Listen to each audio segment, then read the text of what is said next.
Very good morning to all my 9th class students.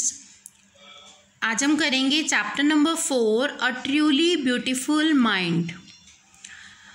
बच्चों, ये chapter पढ़ने से पहले मैं आपको बताऊंगी कि आपने एक वर्ड सुना है जीनियस। जीनियस नाम शब्द सुनते ही आपके दिमाग में कौन कौन सी क्वालिटीज़ आनी शुरू हो जाती हैं। तो इस चैप्टर में हम पढ़ेंगे एक जर्मन सिविल सर्वेंट के बारे में, जो कि 100 साल पहले 1905 में, जो कि 26 साल का एक व्यक्ति था, जिन्होंने काफ़ी सारी खोज करनी शुरू की थी, काफ़ी सारी चीज़ों की खोज की थी, जैसे कि लाइट है, मास पार्टिकल है, मूविंग बॉडीज से रिलेटेड इलेक्ट्रोडायनेमिक्स है। और इनका जो नाम है वो साइंटिफिक जर्नल में भी आया था, मतलब पत्रिकाओं में भी आया था, जिन्होंने अंडरस्टैंड किया था स्पेस को, टाइम को, और जितना भी ये यूनिवर्स है, कॉस्मोस है, उसके बारे में। तो जीनियस नाम की जगह लोग आइंस्टाइन भी वर्ड यूज़ करने लग गए थे। उसकी डेथ के 50 ईयर्स के बाद अल्बर्ट आइंस्टाइन जो थे वो जीनियस के नाम से भी जाने जाते थे। आज तक उनके बारे में यही पढ़ा जाता है। तो बच्चों, इस चैप्टर में हम पढ़ते हैं कि किस तरह से ये कहानी शुरू हुई है, क्या था उनके जीवन में। इनका जन्म 14 मार्च 1879 में हुआ था, जर्मन सिटी में अल्म की।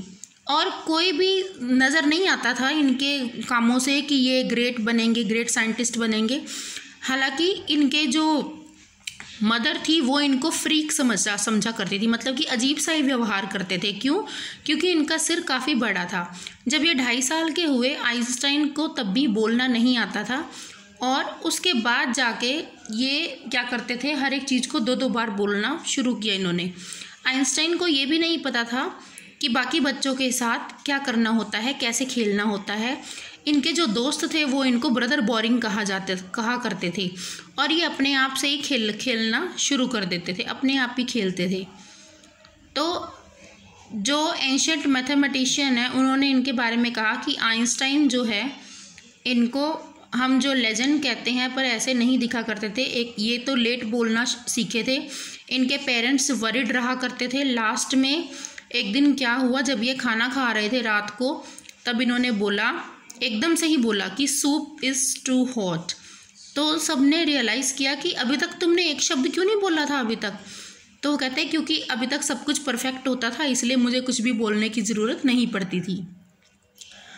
तो अब उसके बाद क्या हुआ, इनको ना मशीनी खिलौने बहुत पसंद थे। हाल जब इनकी बहन हुई तब इन्होंने कहा कि मम्मा इसके व्हील्स क्यों नहीं है। आइंस्टाइन जो थे ये एक बुरे शिष्य थे। क्यों? क्योंकि ना इनको स्कूल्स के रूल और रेगुलेशन बिल्कुल भी पसंद नहीं थे। और आइंस्टाइन्स की जो फैमिली थी, इन्होंने अपनी फैमिली से कहा कि जब ये 15 महीने के हो गए थे, इनके जो नंबर थे वो बहुत अच्छे आए थे हर एक सब्जेक्ट में। पर स्कूल के जो रूल्स एंड रेगुलेशन रेजिमेंटेशंस हैं, वहाँ पर क्या करते थे, ये इनको बिल्कुल भी पसंद नहीं था।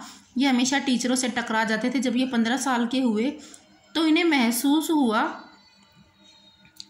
कि मेरा तो यहाँ पर दम ही घुट रहा है, मुझे यहाँ पर नहीं पढ़ना है। फिर इन्होंने कहाँ जाने का सोचा, इन्होंने स्विट्ज़रलैंड जाने का सोचा, क्योंकि वो जो कंट्री थी वो काफ़ी लिबरल थी। लिबरल मतलब कि वहाँ पर दूसरे के विचारों को समझा जाता है, जाना जाता है, उनकी कदर की जाती है। आइंस्टाइन जो थे ये गिफ्टेड थे मैथ्स में, और इनका इंटरेस्ट था फिज़िक्स में भी। जब इन्होंने स्कूल ख़त्म किया तो इन्होंने ज़ूरिक के यूनिवर्सिटी में पढ़ना शुरू किया। सिर्फ साइंस ही एक ऐसा विषय नहीं था जिसमें ये अच्छे से पढ़ा करते थे। इनकी जो मूछें थी वो वालरस टाइप थी, और इनकी एक फेलो जो थी स्टूडेंट, इनका जो इंटरेस्ट था पढ़ाई के साथ साथ, जो 15 ये जो कॉलेज स्टूडेंट्स होते हैं, किस तरह से लव अफेयर में भी इनका इंटरेस्ट था। तो ये जो गर्ल थी, इसका नाम जो था एला, ये भी इन्हीं के जितनी ही इंटेलिजेंट थी, यूनिवर्सिटी ऑफ ज़ूरिक में पढ़ती थी। और वहाँ पर क्या था कि तकरीबन जितनी भी औरतें होती हैं, गर्ल्स होती हैं, उनको डिग्री नहीं मिला करती थी। और ये जो गर्ल थी ये फ़िलिस्तीन के अगेंस्ट थी। फ़िलिस्तीन ऐसे लोग होते हैं जो कि आर्ट एजुकेशन में इंटरेस्ट नहीं रखते, उनसे नफ़रत करते हैं। तो ये एला और आइंस्टाइन ये दोनों क्या करते थे, ये फ़िलिस्तीन्स के अगेंस्ट थे।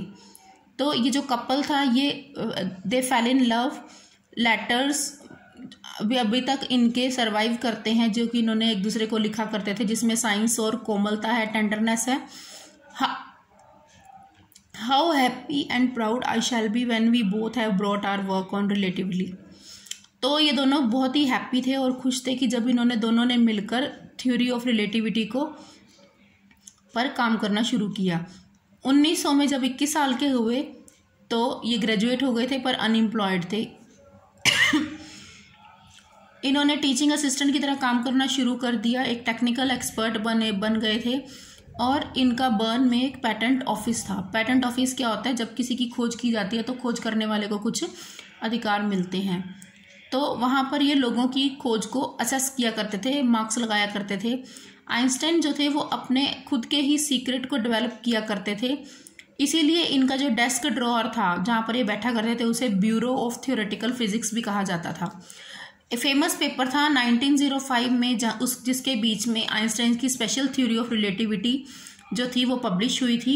इन्होंने ये थ्योरी दी थी कि टाइम और डिस्टेंस जो होते हैं ये ऑब्सोल्यूट नहीं होते हैं, ये एक दूसरे के with respect to he concern होते हैं। दो परफेक्टली एक्यूरेट क्लॉक्स जो होती हैं वो कभी भी सही समय नहीं बताती हैं, हालांकि उन दोनों की जर्नी सेम भी रही हो तो भी।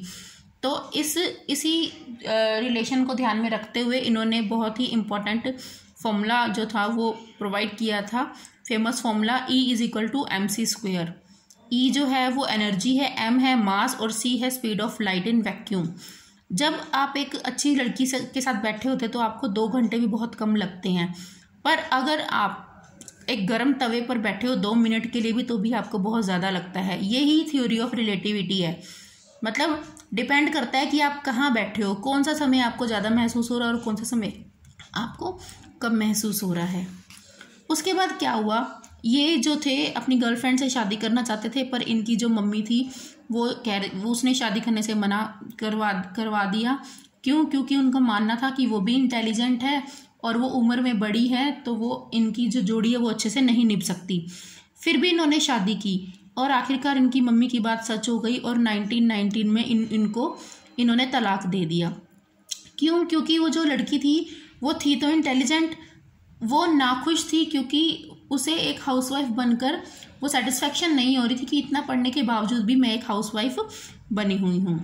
तो आइंस्टाइन का जो नया पर्सनल चैप्टर था वो शुरू हुआ 1915 में। अब जैसे ही इसका पार्टनर न्यू मिला, इसकी जो लाइफ थी वो भी पूरी तरह से बदल गई। इन्होंने रिलेटिविटी की थ्योरी पर ध्यान दिया और ग्रेविटी की एक नई परिभाषा निकाली।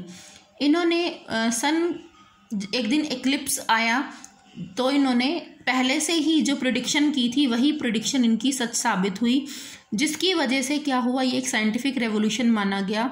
इनको इस बात के लिए नोबेल प्राइज़ भी मिला और उनको बहुत ज़्यादा ऑनर और इनविटेशन मिलने शुरू हो गए पूरे वर्ल्ड से। और जो प्रेस थी उसमें बस यही छाए रहे थे। नाजीज जो थे 1933 में पावर में आए और आइंस्टाइन जो थे वो यूएस में रहने लगे थे। 5 साल बीतते थे कि बर्लिन में न्यूक्लियर फिजन पर डिस्कवरीज होनी शुरू हो गई थी, इन्वेंशन होनी शुरू हो गई थी। पर ये बात इनको बहुत ज़्यादा चिंतित करती थी। फैसीवाद जो था वो उन दिनों वहाँ पर बहुत ज़्यादा फैला हुआ था, तो वहाँ पर सब लोग डरते थे कि नाजी कहीं बम वगैरह ना फेंक दे। अगर एक भी बम वगैरह गिर गया तो पूरी की पूरी जो लाइफ है वो डिस्ट्रॉय हो जाएगी।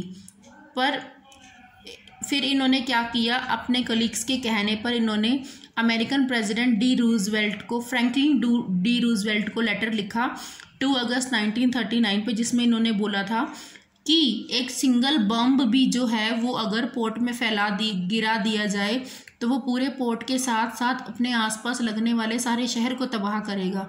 परंतु इनके शब्दों ने कोई असर नहीं दिखाया। अमेरिकन ने एटॉमिक बम डेवलप किया अपने आप से ही, किसी को बिना पता लगाए, और जापानीज सिटी हिरोशिमा और नागासाकी में फेंक दिया। आइंस्टाइन को बहुत ही बुरा लगा इस डिस्ट्रक्शन से। इस वक्त उन्होंने क्या किया, यूनाइटेड नेशन को लेटर लिखा और जिसमें इन्होंने ये बताया था कि एक वर्ल्ड गवर्नमेंट होनी चाहिए।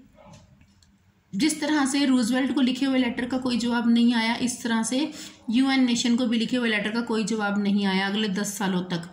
अब आइंस्टाइन जो थे वो पॉलिटिक्स में इन्वॉल्व हो गए थे और ये क्या बताना चाहते थे कि आर्म्स जो थे इनका बिल्डअप वगैरह नहीं होना चाहिए, और इनकी कैंपेनिंग ये लगाया करते थे कि सब तरफ शांति और डेमोक्रेसी होनी चाहिए, लोगों का राज होना चाहिए।